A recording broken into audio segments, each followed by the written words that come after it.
Guys, yesterday did you watch Muthoni Wa Kirumbas on Kameme FM and Catherine Warugoro, Kate Warugoro? So, somebody actually DM'd me saying that I should translate what they were saying because they were talking in vernacular Kikuyu, and she's a member of parliament. So, Kate Warugoro has a very touching story. So she started by talking about her life story, how it all started, her schooling, up to where she is right now. So, Kate Warugoro is an inspiration because she starts by saying she grew up with her grandma. Her and her brother were raised by their grandma because the mom gave birth to both of them. That's Kate and the brother. And then she used to reside in Thika. No. She used to reside in Ngara, hapo Fig Tree, hapo hivyo. So alikuwa naishi Fig Tree. She used to live in Fig Tree in Ngara. And then she was like, you know how you are, maybe some people for one reason or another, they have kids, but they are not able to raise them for one reason or the other. So they decide, you know what, instead of kutesa watoto ama do abortions, which I applaud her. I applaud her mother for, you know, not having an abortion and all. She decided, you know what, I'll take these kids to my mom. And remember, Kate Warugoro's mom was an only child.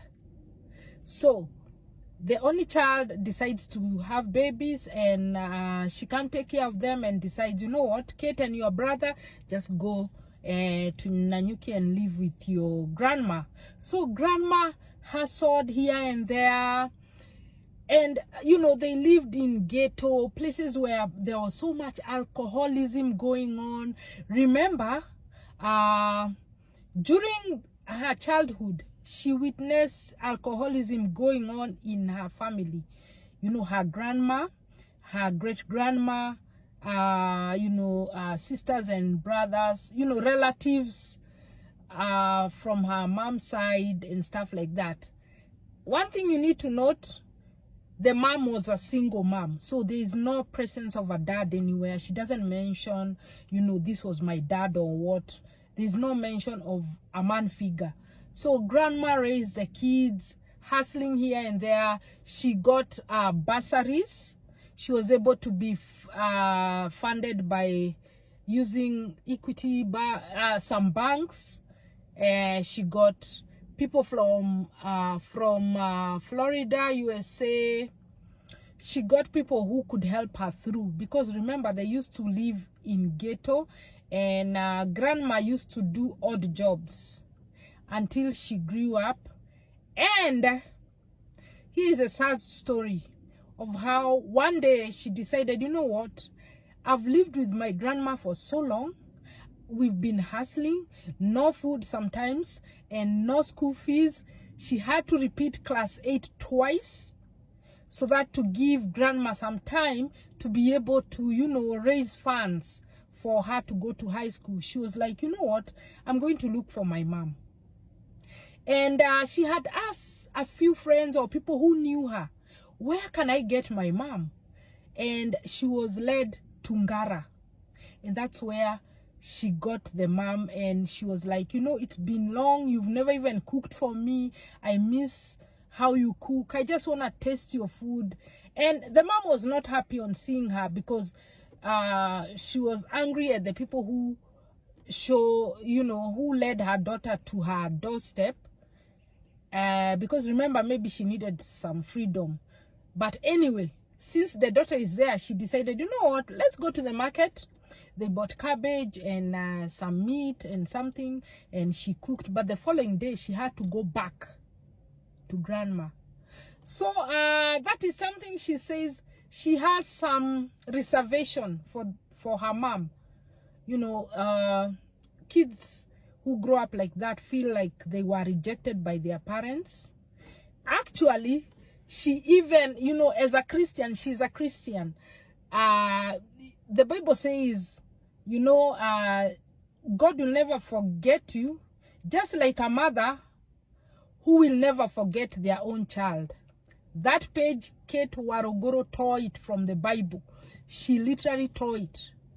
Because she was crying and asking, how can God say that a mother will never forget their child, yet my mother forgot about me and my brother?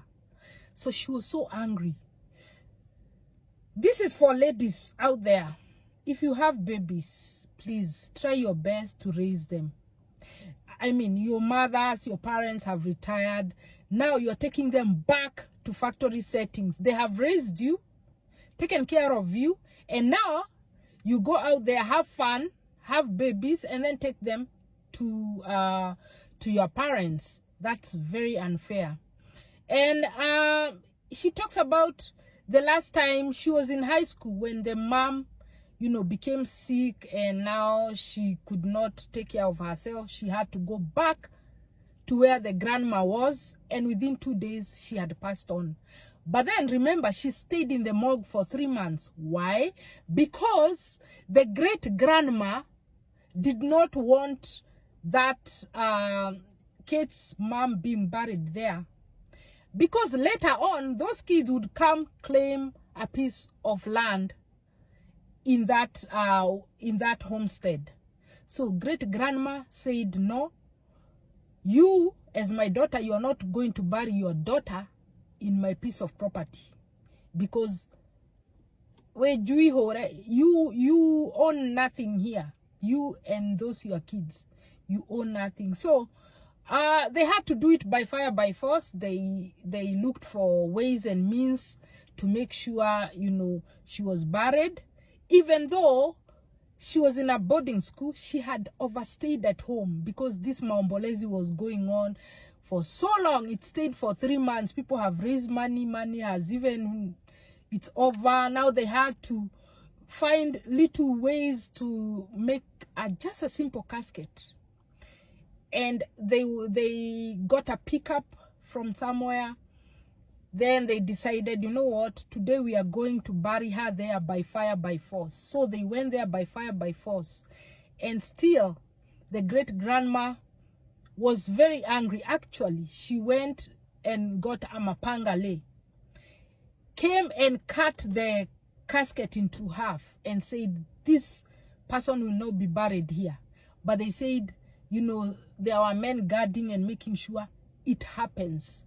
She was buried there, and the you know, the hole that you dig to put the body in, Wally, like they did it, instead of maybe 6 feet, they did it 12 feet, so that by the time you're getting the body out, utakuwa umechoka, my friend.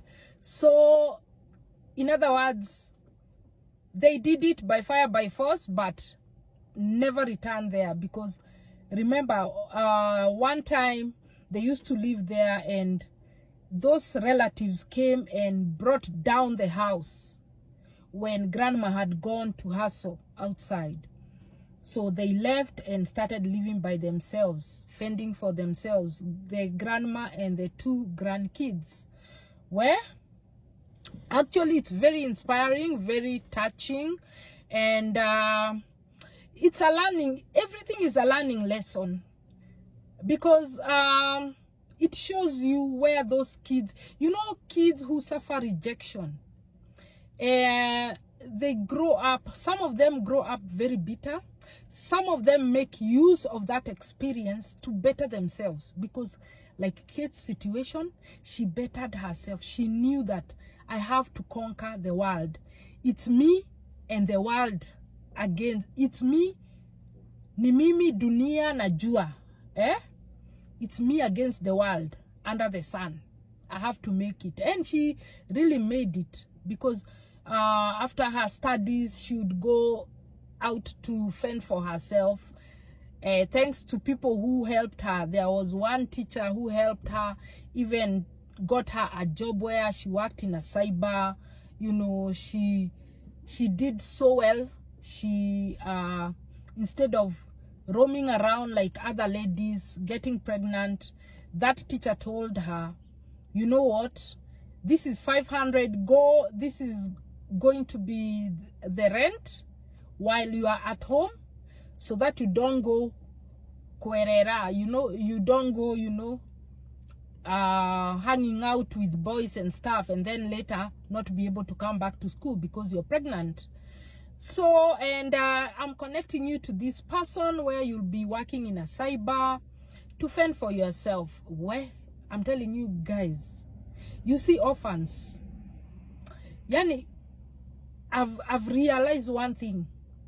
God says, I am the mother. I am the mother and father of those orphans. I am the husband to the husbandless, because they never lacked. They never lacked. And that is a good thing about depending on God. She's very religious. She believes in God, which is a very good thing. If you're going through hardships, remember, there is no one else for you apart from God. And always God will make a way. God will always send angels. Because in this case, I've heard her talk about those angels that were being sent here, there, until she finished school. She went to work for Access Kenya. She did promos for Pick and Peel. Oh my God, her story is a beautiful story of, you know, from beauty to ashes. I mean, from ashes to beauty. From ashes to beauty. Her story is like that. It is so beautiful to listen to. And so she was telling us of, you know, how God has been through for her. And at one time after, you know, she finished her school, she had to take care of the younger brother. She paid school fees for Form 3 and Form 4. Oh my God, it is such a beautiful story. It is so beautiful. She's such a good storyteller. Like, and then you could see the faithfulness of God. Yani, kuna watu tu, you know, and like she could explain how when living in those ghetto kinda, because where they lived was a ghetto kinda environment, and there were so many drunkards over there. And one time, those drunkards, you know, when drunkards are drunk, they saw her, and she was young, and they said, oh my, this lady, this girl is very, very beautiful. And the grandma had it, and from that day, grandma ran to the market and bought 2 dungarees and told Kate, can you wear this? And I always want you in the house. By a certain time, there is a curfew. You have to be inside the house, because now these drunkards, you know, alcohol and sex are same WhatsApp group. Yeah, most people, especially when you're drunk, what next? Like, what next? You know. So grandma was super scared of her little girl, little grandbaby. So she wore the dungaree until, you know, until she finished school. Whenever she was home, she had to be in those dungarees so that they don't see those beautiful legs they were talking about. And all through, I was hearing her, you know, talk about how alcoholism was rooted in her family, and how her and her brother said it stops with us. Remember, life is spiritual. She talked about the great grandma, the grandma, and the family members, you know, they were all rooted in alcoholism. And actually, up to date, she hates alcohol for that reason, because alcohol and poverty, remember, alcohol and poverty are brother and sister. They go hand in hand. Because, yeah, everybody knows about alcohol and poverty. So it's like they ruin your life. You're not able to function normally and stuff like that. So she hated alcohol up to date, and said that it will stop with us. Because remember, some of these vices that we find in families, they are usually passed from one generation to another, because these are altars the lives of those people are built upon a certain altar.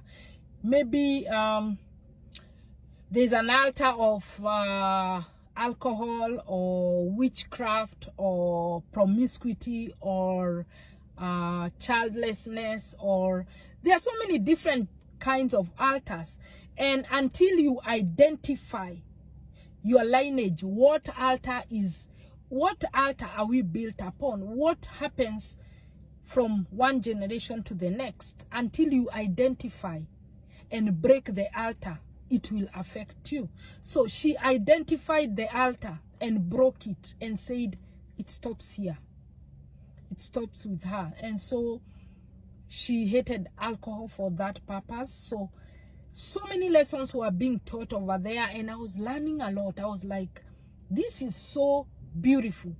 And remember, on Thursday we are still waiting for her. Now she's about to talk about her love life. So this is so beautiful. She's identifying about, she was talking about spirituality of life, such altars as spiritualities of life, curses that come from when people fight over land. Because remember, these people are fighting over this land that they were saying you can't be buried. And grandma also passed on. Grandma also passed on at one point, but she was working. And as usual, no, not as usual, this time round, great grandma wanted to bury her daughter in her piece of property. What a change of heart.